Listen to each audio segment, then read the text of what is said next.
Welcome back. We are entering part 3 of the Tomba playthrough. Last episode we learned how to speak with the dwarves by sucking their blood, I guess. And now we're going to help some trapped dwarves in the forest of definitely more than 100 flowers.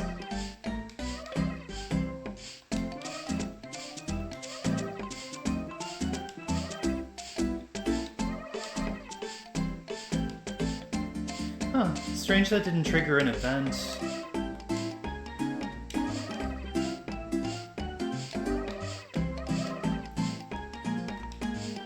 I don't know if there are any... Why does everyone call me cute?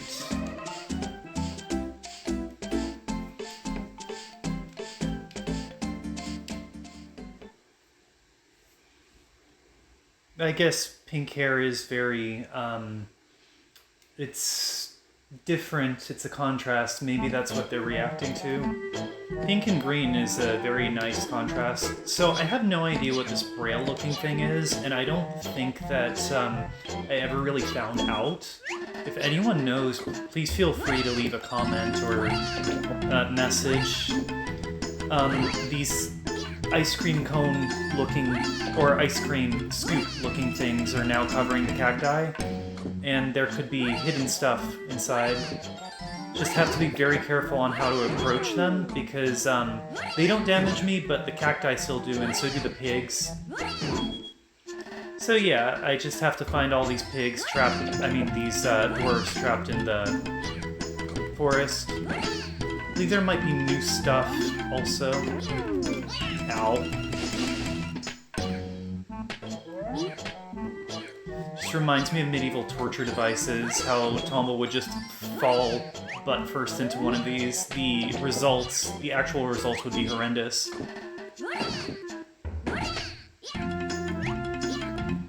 Okay. I don't know if I can make that jump. I might need to come back. Yeah, I'll come back when you leave the screen and re-enter, those covers respawn. Alright. So these spores are now here, and I can use their momentum to get to higher places. This is a new type of chest as well. Also, popping these up can make certain things appear, so I want to do that with all of them. Who is putting these fruits in these places? Where are the apple trees?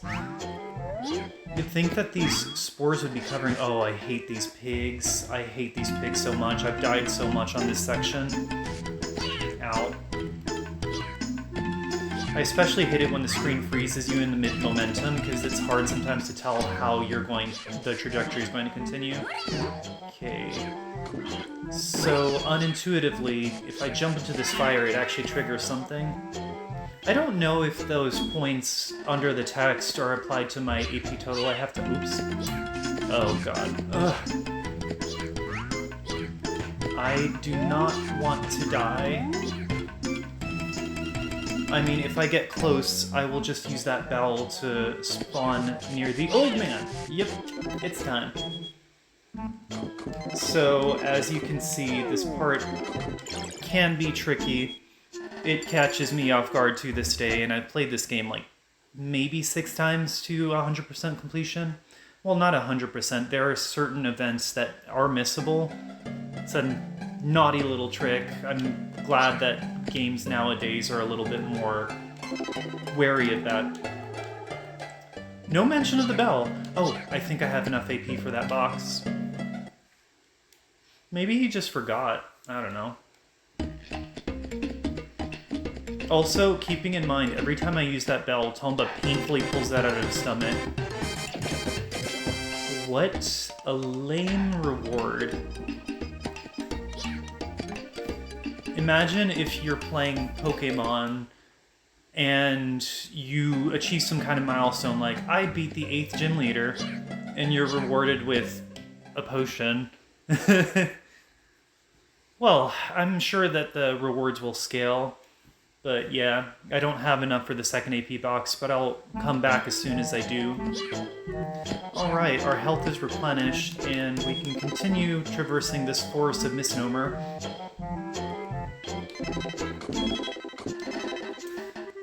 The icon in the background above the B and A of Tomba looks like a wad of gum with eyes, with the little Sonic eyes. I wonder if they took inspiration somehow from Sonic. I don't know when the first Sonic game came out. I think this game is 97, I could be mistaken. I don't have it open here. Ooh, how did that stick up there? My experience bar is already at 4, which is very high, all things considered. Okay, this is what I was talking about trying to catch leaf butterflies before the pigs started showing up, because they were very disruptive to the whole process.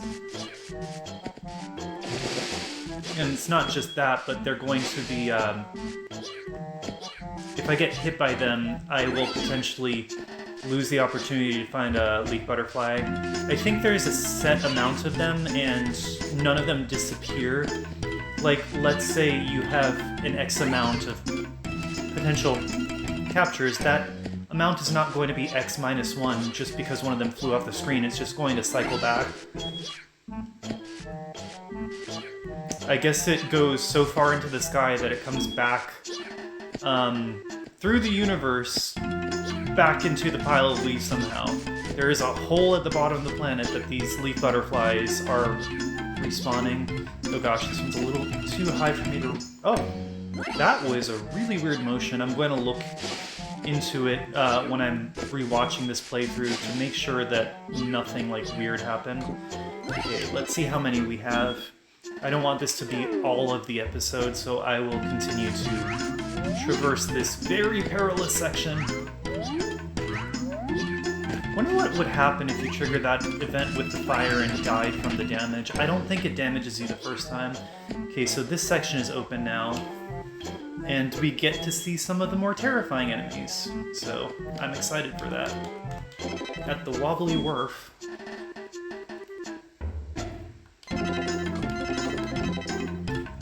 I'm not quite sure what triggers these levels. You see that level on the save file? I don't know how many there are, but I don't think there are more than 10. I could be wrong, though. Oh. I thought whatever that was the sheep the first time I played. I will come back to it. Oh, there's the barrel, but I don't have what I need for that event. What even is this thing? It's like a pig caterpillar thing. Feel free to comment on what your speculation is. Again, evolution if the predominant species were pig, I guess. Why is this one so different from the other dwarves? I mean, you know, you go diversity, it's just very strange considering it's a video game. And a simple video game at that, like, it makes me wonder what was the thought process. Okay, now I think I can reach that chest. I just need to strategically jump on this. Aha. Oh, I got the boomerang! Sweet. Okay, I have to manually equip it, which I will do in a second. Let me just return this puppy.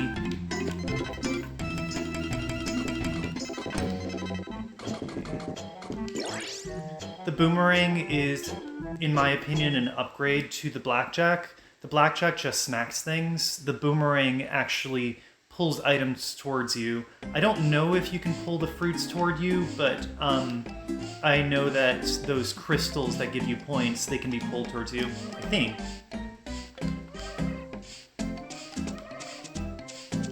So it's actually a puppy, it's not a sheep. But it definitely looks like a sheep. Alright. Leaving barren sheep with the doctor so that it can heal. Oh, Phoenix Mountain triggered. We'll get to that when we get to it.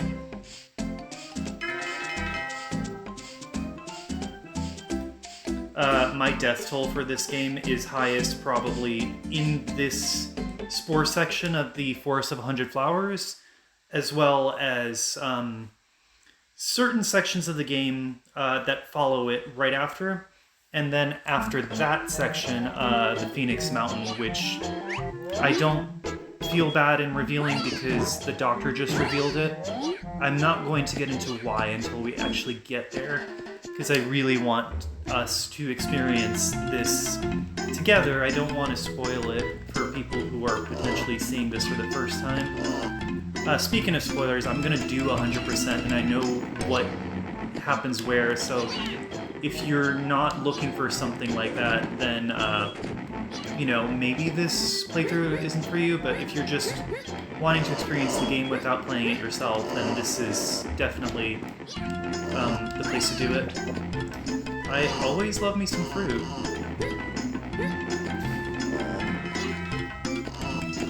Again, the intrigue in this game, I love it. Okay, before I get that bucket... So, see in the bottom right, did you see the blue bar? It's a separate little experience bar. That will come into play later as well. I believe I'm going to finish this episode by getting all of the dwarves, but we'll see. You have to hit these things before you... Well, I just contradicted myself because I was going to say you have to hit them before you can remove them, but apparently not. Okay. I can't go that way because I have to save the rest of the... Oh god. That's what happens when you fall into water. You immediately just get thrown to one side of the screen. I am so sorry. I don't know what's going on with me. Okay. Sweet. If I see another crystal, I'll try to pull it with the boomerang to confirm what I said before. I could be wrong. Okay, this is a convenient place to show the health trick that I described, I believe, in part 1. You save, and then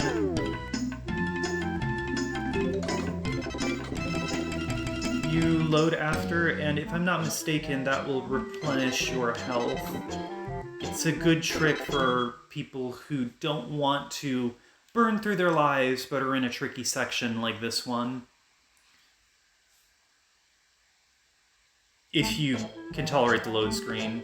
I don't remember if there's a load screen for death, but, you know, this is that era where load screens were the trend, I guess. Or, you know, limitations of the hardware more likely, but, yeah. Don't quote me on that. I'm not familiar with the game design process. I'm just an avid gamer. Oh, this part is tricky too, the watchtower, because of these, we're about to see one, and I will show you what it is I'm talking about. This thing, I don't know what it's called. I hate it so much.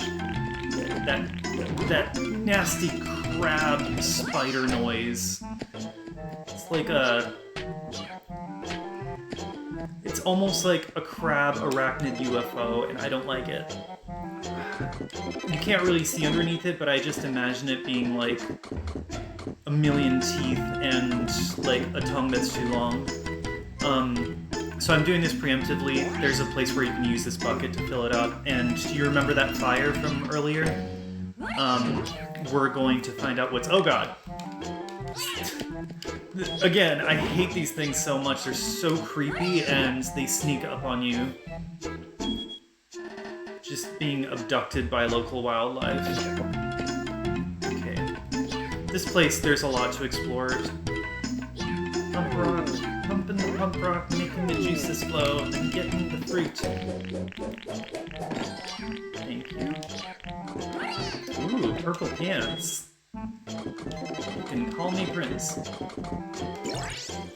I've never actually tested the differences between the different, you know, clothing, but I'm assuming this makes you jump higher. It must be a very subtle difference though, because I don't really feel it much. I'll come back to get that fruit. Let's get some of the drip first. Oh god, I'm in the wrong place. Okay, awesome. these are really big raindrops. Either that or Tomba is tiny. I can't tell. Maybe like the entire world is just really, really small. Again, masterful intrigue. I get really excited seeing this kind of thing. Okay. So we are running toward more or less the length of the other episode, so I'm gonna go find a save point and wreck some crab spider UFOs. I'll think of a name for them. Also, a separate experience bar, if you notice. It's green now. So there are different types of enemies, and each of them gives you different types of experience. That will come into play later in a very subtle way.